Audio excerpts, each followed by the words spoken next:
Hello! So I'm starting something kind of new. When I studied abroad in Spain, which I kind of gave a brief introduction to that in a previous video, I wrote a bunch of blog posts that I never uploaded anywhere. And I don't have any kind of blog platform, but I do have a very small YouTube platform. So I'm gonna try something new by actually just reading those blog posts directly and putting pictures of them to try to make it seem like something cool. I don't know, since I have a platform here but nowhere else.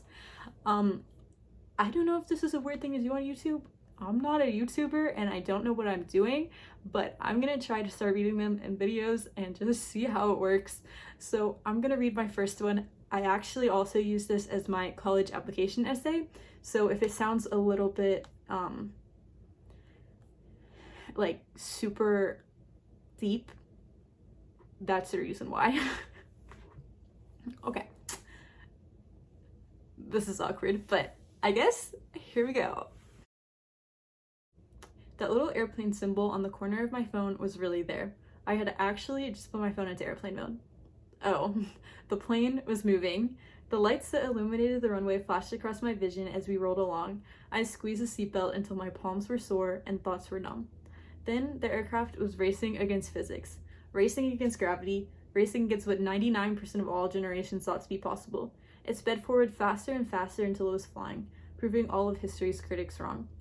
Soon, those lights that had guided it along the runway were hundreds of miles away. It was my junior year of high school. As my friends started their first day as an upperclassman, I sat on Madrid's airport floor eating a 3-day-old package of sweet tarts from my backpack. The other 20 Americans from the study abroad program fell asleep waiting for a crossover flight to Seville, but I couldn't. I spent 2 years dreaming of this trip, so I was eager to live it. Looking back, I wonder what would have been different had I the slightest idea that day it was only the beginning. In middle school, I wrote letters to 16-year-old Nicole because I idealized her.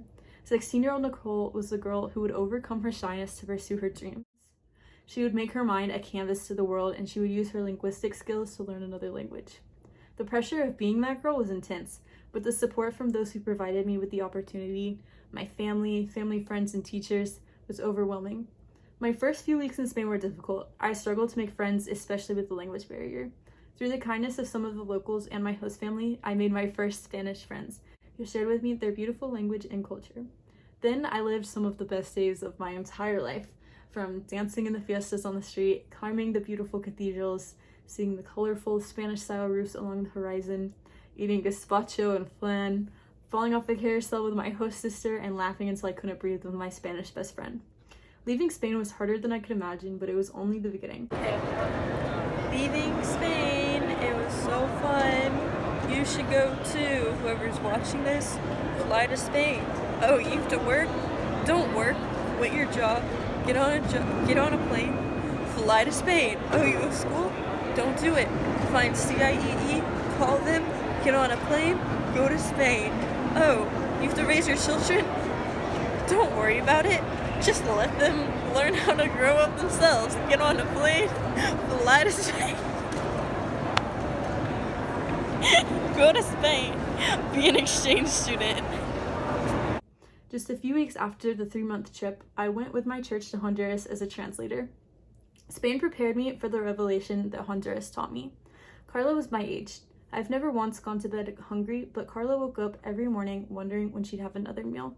Despite this, Carla was thankful for everything. She was thankful for her brothers, her old soccer ball, another day of grueling work, and the mangoes she ate for lunch. While parts of the experience in Honduras were heartbreaking, it was inspiring to see how unbelievably strong their culture is. I have been lucky enough to see a tiny fraction of the world that many people never experience. It was in my happiness that I felt the most out of touch with reality. In Spain, it seemed it couldn't be possible that this little oasis of the universe held me for 3 months. It couldn't be real that I spent 90 days looking at life like a little kid. Every morning the start of something new, every day filled with millions of questions, and every night filled with the overwhelming satisfaction of experiencing something that the world had never shown me before. Somehow, the oasis taught me how to grow up by reminding me what it's like to be a child.